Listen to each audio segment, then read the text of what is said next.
सबकी यातना को लेकर के ऐसे सद्गुणों को अपने में समाविष्ट करने के लिए प्रस्तुत करेंगे शाला के विद्यार्थी। माँ सरस्वती की संगीतमय अर्चना, सरस्वती वंदना।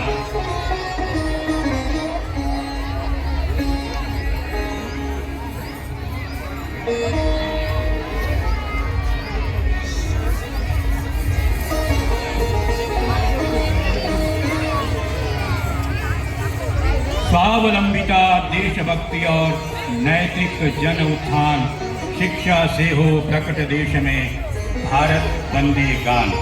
लीजिए प्रस्तुत है माँ सरस्वती की वंदना, सरस्वती वंदना।